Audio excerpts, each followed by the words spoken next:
एक बार लोहे की दुकान में अपने पिता के साथ काम कर रहे एक बालक ने अचानक ही अपने पिता से पूछा, पिताजी, इस दुनिया में मनुष्य की क्या कीमत होती है?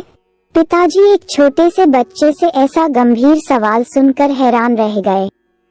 फिर वे बोले, बेटे, एक मनुष्य की कीमत आंकना बहुत मुश्किल है, वो तो अनमोल है।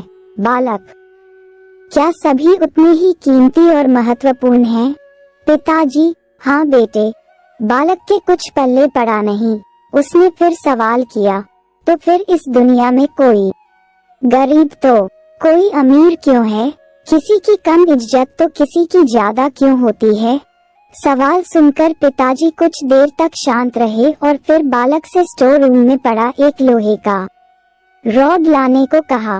रॉड लाते ही पिताजी ने पूछा, इसकी क्या कीमत होगी? बालक, लगभग 300 रुपए।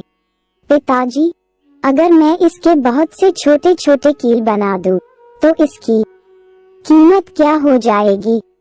बालक कुछ देर सोचकर बोला, तब तो ये और महंगा बिकेगा, लगभग 1000 रुपए का। पिताजी, अगर मैं इस लोहे से घड़ी के बहुत सारे स्प्रिंग बना दूं तो? बालक कुछ देर सोचता रहा और फिर एकदम से उत्साहित होकर बोला, तब तो इसकी कीमत बहुत ज्यादा हो जाएगी। पिताजी उसे समझाते हुए बोले, ठीक इसी तरह मनुष्य की कीमत इसमें नहीं है कि अभी वो क्या है, बल्कि इसमें है कि वो अपने आप को क्या बना सकता है। बालक अपने पिता की बात समझ चुका था।